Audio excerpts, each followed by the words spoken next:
¿Ando? Hola, ¿qué tal amigos? Este es Radio Congeladora por el Tecnológico de Monterrey, Campus Toluca.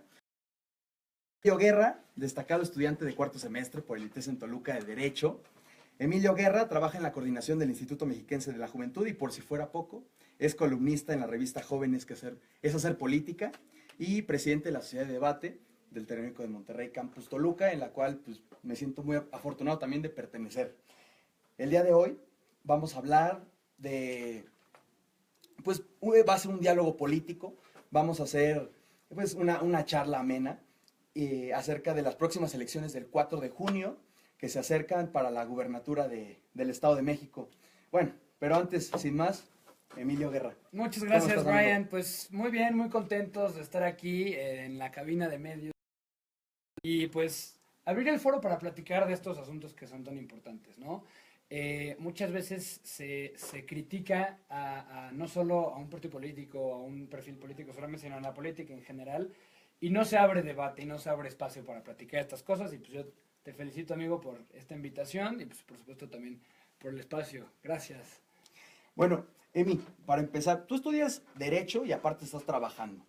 Así es, amigo. Pues yo estudio aquí en el TEC Derecho. Me encanta mi carrera. Creo que estudiar Derecho implica conocer las reglas del juego en la sociedad. Y pues me estoy especializando en la concentración de gobierno y transformación pública. Y pues es muy interesante. Y por otra parte, pues sí, chambeo. Chambeo en el Instituto Mexiquense de la Juventud, que es la dependencia del gobierno del Estado de México que destina sus esfuerzos pues, en entender y apoyar a la juventud del Estado, que es tan complicado, ¿no? Y obviamente en tu grupo de trabajo puro chavos, ¿no? Sí, Juventud puros chavos. mexiquense. El director tiene 27 años, el director del instituto tiene 27 años, todos mis compañeros tenemos 20, 25, a lo mucho el más grande de tener yo creo que 35, y es justamente Súper eso, chavitos. es lo padre, en la oficina estamos ahí platicando y nos vamos a comer y cotorreamos, y es increíble, y sobre todo entender que sí existe juventud entregada, que sí existe juventud que a pesar de ser chavos, pues Se interesa por la política. le damos a la chamba y no nos vivimos todo el tiempo echando relajo. Y que además eso es algo característico de la juventud y que se tiene que entender así. Sí, claro. Yo siempre digo que debemos de como chavos entender las cosas con frescura, pero también con responsabilidad y es parte también de entender eso, Parte ¿no? de, ¿no? Estar inmerso en la política. Oye, amigo, ¿cómo empezó tu pasión por el derecho? Por ahí leí en uno de tus artículos que publicaste en Facebook de que pues te interesa el arte, pero te atrapó pues, el servir Sí, a sí, la sí. ciudadanía, el ver, estar en pro de la justicia. Rápidamente, ¿cómo empezó eso? Es una historia bien interesante. Yo en la secundaria estaba en la compañía de teatro de mi secundaria. Yo quería ser actor, ¿no? Eh, pero pues, también siempre he tenido esta parte desde chavito que me ha gustado ayudar a la gente. Pero no un tema de decir de ayudar a la gente. No, sino me parece importante que debemos de tener conciencia de que vivimos en sociedad, ¿no? Es bien fácil yo, mis intereses, me voy a mi casa y listo. Las sociedades maduras, las sociedades que tienen un desarrollo en términos de la vida pública, son las sociedades que viven hoy en el primer mundo. Singapur, Holanda, ¿no? Noruega, que es gente muy desarrollada, que es gente muy talentosa. Y entonces, pues eso es un poco lo que a mí me gustaría abonar Ok. al país. Pero bueno, más allá de platicar de eso, mis pasiones y mis hobbies pues, son el arte al 100%, la música, el teatro, la pintura, etcétera. Pero yo me quiero dedicar a la política porque me apasiona la ciencia política, Lo me estoy viendo. apasiona la teoría política, ¿no? Y pues soy un teto, pero y está bien, ¿no? Está Así bien. debe ser.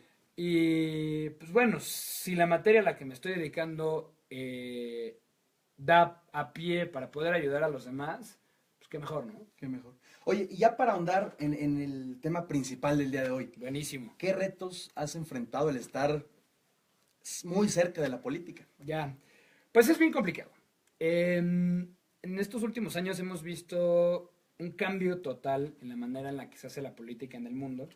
Estamos viendo brotar figuras de extremistas, ¿no? Está mucho de más decirlo, pero pues Donald Trump está en la Casa Blanca hoy. Tenemos una fuerza muy importante en Francia con Marine Le Pen, que es lo que estamos platicando hace rato. Incluso los Kirchner en Argentina hace unos años, bla, bla, bla. El chiste es que estamos enfrentándonos con una transformación de hacer política en el mundo. Y yo, pues, un chavillo por ahí que le gusta hacer esto, pues, se forma en las filas y quiere levantar la mano para platicar, para discutir y para vivir la política, pues hay grandes retos. Porque al menos lo que yo creo que sucede es que está habiendo un desbalance generacional en que los viejos están convirtiéndose en un grupo numéricamente muy pequeño en el mundo de la política y la juventud mucho más grande. ¿No? Hitlerianos o de Luther King, etcétera, sino ya se está transformando incluso la manera de dar discursos. Y entonces, pues los grandes retos es yo creo que ese conflicto entre los grandes, los viejos y nosotros los chavos. Y pues bueno, ahí vamos, haciendo la lucha. Qué padre, me parece bien interesante que pues, personas como tú, que es apasionados por la política, se interesen por temas como estos, porque yo soy de la idea que ser joven implica estar enterado con un conocimiento amplio de la política, porque política no solamente significa estar en un partido político, claro, estar en militancia, apoyar, ir, chiquitibona, no solamente eso, es una parte, pero ser joven que piensa, ser joven que tiene la capacidad para tomar sus propias decisiones, es un joven que sabe y conoce de su sociedad y quiere hacer algo por ella. Claro. Oye, hermano, el próximo 4 de junio tenemos elecciones. Sí, va a estar para elegir al próximo representante a la gubernatura del Estado de México. Es algo pues, bien interesante y que acapara muchos reflectores. Claro. Ya está cercano el próximo 3 de abril, me parece, 3 de abril al 31 de mayo, se acerca es la campaña. Y una semana después, vámonos a preparar las casillas y a empezar lo bueno, ¿no? Claro. Por supuesto, unas elecciones que son causa de interés, pues, a nivel nacional es increíble. El Estado de México, según el INE, cuenta con el mayor número de electores en el país, con una lista nominal de más de 10 millones de personas, imagínense. 10 millones de personas que tienen la capacidad de votar, ya estando registradas con su fotografía y su nombre. Imagínate, es una pues, cantidad enorme, ¿no? Una entidad con 40 distritos electorales y pues pesa muchísimo. Claro. Por un lado, amigo, tenemos al exalcalde de Huixquilucan, Alfredo del Mazo, por parte del PRI. Por otro lado, tenemos a Josefina Vázquez Mota, quien fue candidata presidencial en el 2012 por parte del PAN. A la exalcaldesa de Texcoco, Delfina Gómez, por parte de Morena. Al diputado local, Juan Cepeda, por parte del PRD. Y por último, al expresidente del PRI, del Estado de México, Isidro Pastor Medrano, como candidato independiente. Amigo, ¿qué piensas teniendo estos candidatos que sí generan mucha polémica y pues, si hablamos de ellos sería por mucho tiempo? ¿Qué piensas de ellos y qué esperas tener de ellos sin hablar de algún partido político? Claro. Bien, es súper interesante cómo lo planteas, ¿no? El Estado de México es el estado más grande de la República, ¿no? El Estado de México es más grande que muchos países en América Latina y en Europa, en términos poblacionales, incluso en términos territoriales, en términos económicos, tiene un Producto Interno Bruto gigantesco. ¿Y eso qué implica? Si sabes gobernar el Estado de México, sabes gobernar muchas cosas, muchos países, ¿no? Prácticamente mucha gente todo dice, México, por la polémica de que si gana algún partido político en la gobernatura del Estado de México, prácticamente ya está en el 2018. Y pues bueno, ¿no? Dejando eso en la puerta, gobernar el Estado de México es sumamente complicado. Tenemos marginalidades impresionantes, ¿no? Simplemente aquí en el TEC, a unos cuantos metros, vemos comunidades marginadas, pobreza muy fuerte, tenemos pobreza urbana y pobreza rural, por ejemplo en la región de Nesa, de Catepec, que es gente muy concentrada viviendo en condiciones pues, complicadas, y al mismo tiempo tenemos, por ejemplo, zonas del mismo Huixquilucan que se divide en dos, que es el Huixquilucan de los ricos y el Huixquilucan de los pobres, y es bastante complejo gobernar el Estado de México. Tenemos, por ejemplo, a Tejupilco, Lubianos, que son municipios muy al sur, que tienen poca penetración del gobierno, no alcanzan a llegar los gobiernos hasta allá, porque es muy complejo. Somos 16 millones de personas, 16 millones de personas, es brutal esa cantidad, ¿no? Y eso quiere decir que tiene que haber un proyecto político del mismo tamaño, complejo, ¿no? tiene que haber un proyecto político o una oferta política que sea capaz de acaparar. sostener y de acaparar, como bien lo dices. Y la verdad es que el proceso o el proyecto político que se ha llevado durante ya muchísimo tiempo va va dando pasos, ¿no? Pero ¿qué vemos ahora? Con estos nuevos retos políticos, con el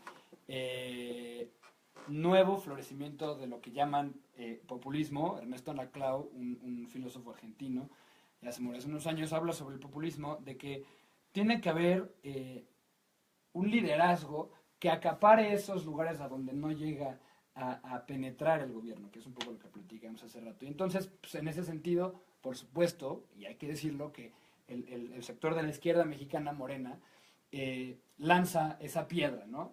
Se convierte en la voz del pueblo. Por otra parte, en el PAN, en la derecha, Josefina, una mujer de gran trayectoria política. Que la vimos en el 2012. Que la vimos en el 2012, por supuesto, como candidata presidencial. Pero también fue secretaria de Educación, la primera secretaria de Desarrollo Social a nivel federal, que eso es gigante, es enorme. Fue diputada federal por el PAN, incluso fue miembro de la Junta de Coordinación Política, que eso es un cargo muy importante Con Felipe Calderón. en la Cámara, ¿Cierto? así es. Y bueno, ella tiene, por ejemplo, estudios en la Ibero y en el IPADE, tiene posgrados. La verdad es una mujer talentosa, preparada.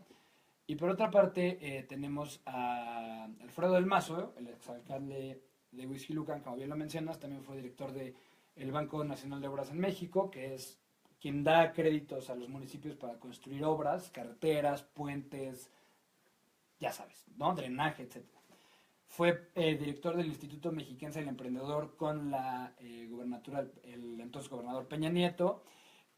Fue diputado federal y presidente de la Comisión de Infraestructura, que eso también es una posición muy importante. Él determina cuánta lana le van a dar a los gobiernos, bueno, a los dependientes de gobierno, destinados para construir carreteras, puentes, etc. Y bueno, él tiene, él estudió en el ITAM y tiene 2 posgrados en Harvard. Entonces también estamos hablando de que son 2 personas preparadas. Y por otra parte tenemos a Delfina, que es un poco lo que platicaba hace ratito, maestra de profesión. Que me parece que estudió, creo que un posgrado, un diplomado aquí en el TEC Aquí de en el TEC, Monterrey, ¿no? Exactamente. Si no me parece, es gerencia y pedagogía, una cosa así. Algo así. Y pues bueno, también es una persona muy interesante de analizar.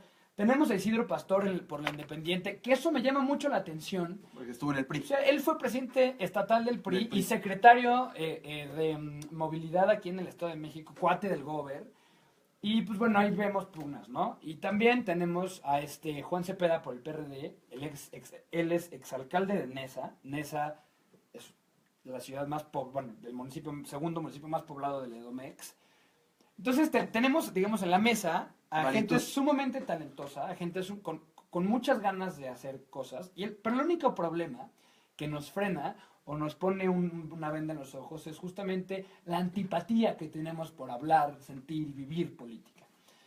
Y en ese sentido también que tenemos un mal concepto de lo que es la política. Estaba platicando hace unos días con un profe y yo le decía que la política no es un ejercicio de persecución de atención, ¿no? Porque vemos espectaculares, ¿no? En el radio y tal.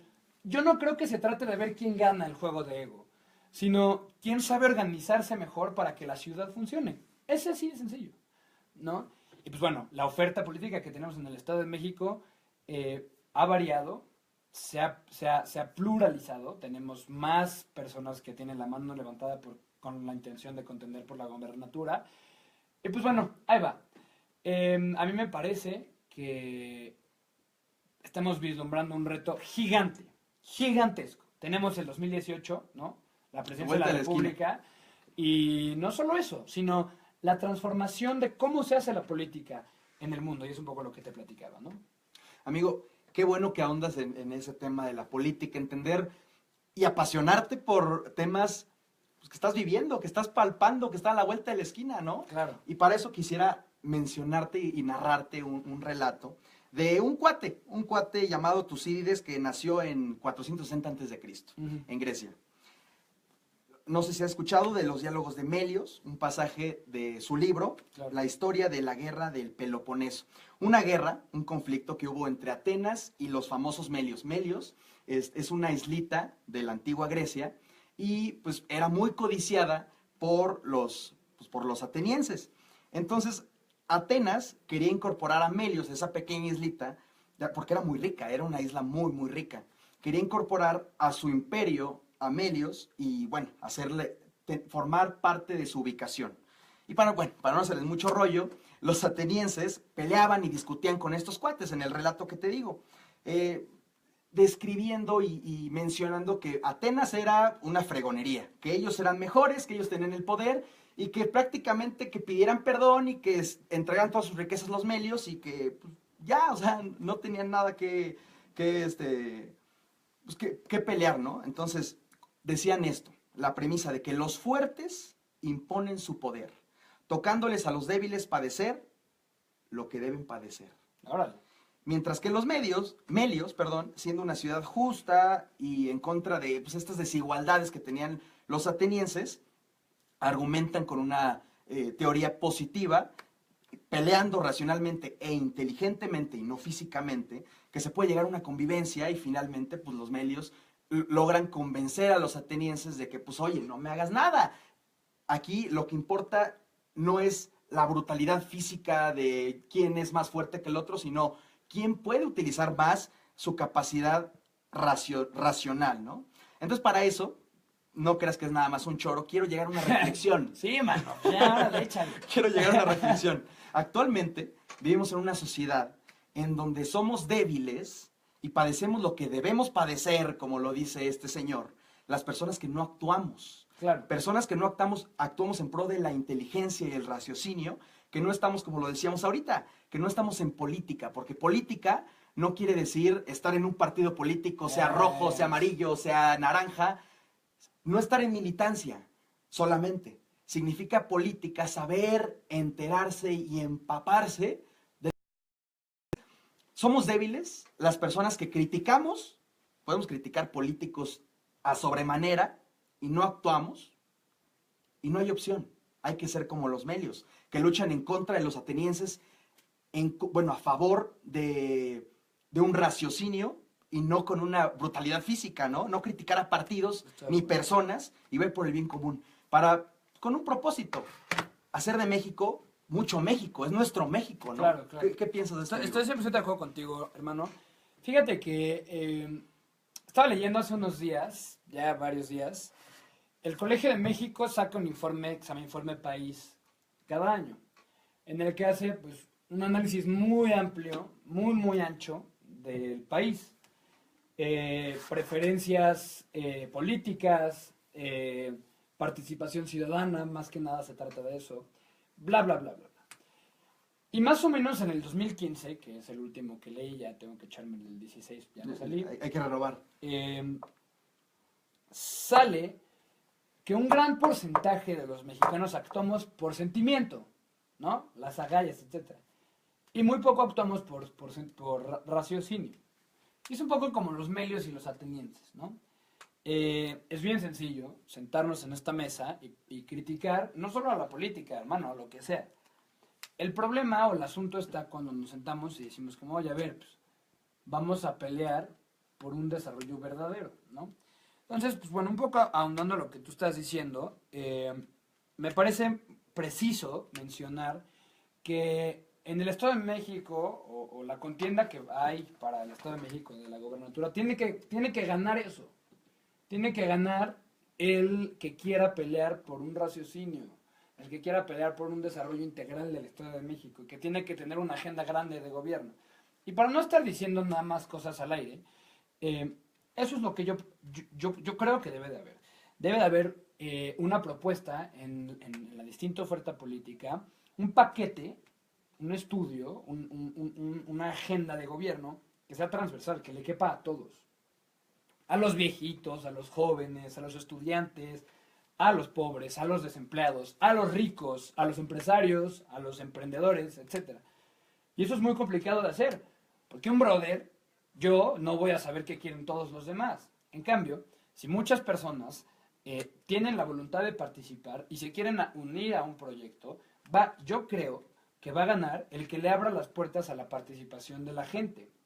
Es decir, vamos a suponer que el candidato X se sienta, con su staff y dice como, ver, mientras estamos en campaña, hay que abrirle la puerta a la gente para que nos diga no sus necesidades, porque pues a todos vamos a querer, no, pues oiga, joven, pues yo de una despensita. Cada quien es Pero no, sino una diferente, estrategia ¿no? de verdad que concatene no los intereses, sino las instrucciones o las ideas que tienen los distintos segmentos de la sociedad para construir un estado distinto. Es decir, las necesidades que yo pienso que tienen Nezahualcóyotl o Ecatepec o Juchitepec o Tultitlán, que son más o menos de la misma región, creo que Juchitepec no, pero Tultitlán sí, es un tema de urbanismo. La ciudad está terriblemente hecha, terriblemente hecha. Hay pisos, sobre pisos, basura, calles angostas cuando hay mucho tráfico, no llega el transporte público hasta donde tiene que llegar, existe una gran demanda, bla, bla, bla. Por otra parte, en Metepec, que aunque existe un problema de urbanismo, a mí me parece que donde más existe problema sería, a lo mejor en el acceso a la seguridad, ¿no? Y no me refiero a seguridad de que me vayan a asaltar y llegue un policía. No, tan sencillo, tema de tránsito, la policía que resuelve asuntos chiquitos. Por ejemplo, que hicieron lo del alcoholímetro hace unos años, eso está excelente. Ese tipo de preguntas, ¿no? Por ejemplo, en Toluca, las vialidades, etcétera, etcétera. En el norte del estado, la empleabilidad. Entonces, el estado es tan amplio, tan diverso, tan multiversal, existen muchos universos, que entonces aquel candidato que abre las puertas para construir una agenda de gobierno amplia, conjunta, integral, sostenida, es por lo menos el que yo pensaría que debería de ser el siguiente gobernador, porque, o gobernadora también, esa es la idea.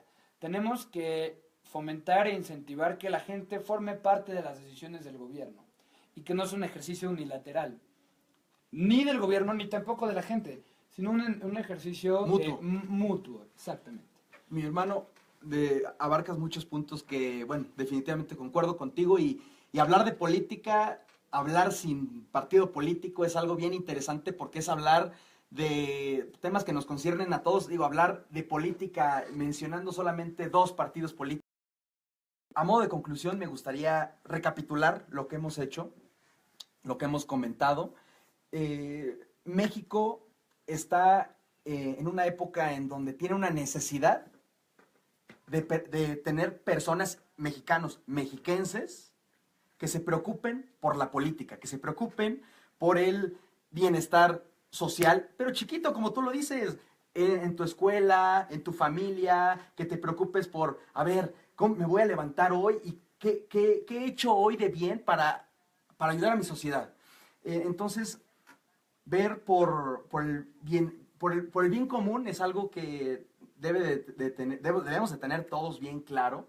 Y chavos, yo soy chavo también, tú eres chavo, y como chavo me gustaría aconsejar que hay que estar en la política, hay que estar leyendo diario, día con día, el periódico, leyendo artículos, porque al final de cuentas, ahorita quizá la escuela nos puede estar obligando, entre comillas, a meternos en estos asuntos, pero en un futuro estamos a la vuelta de la esquina de ya estar trabajando, chambeando sin escuela, y eso se va a convertir en una necesidad.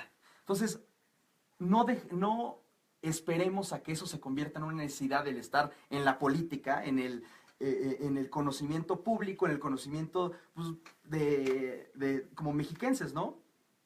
Yo incitaría, a modo de conclusión, de estar informados. Claro. Y saber de política y ejercer la política, porque como lo menciono,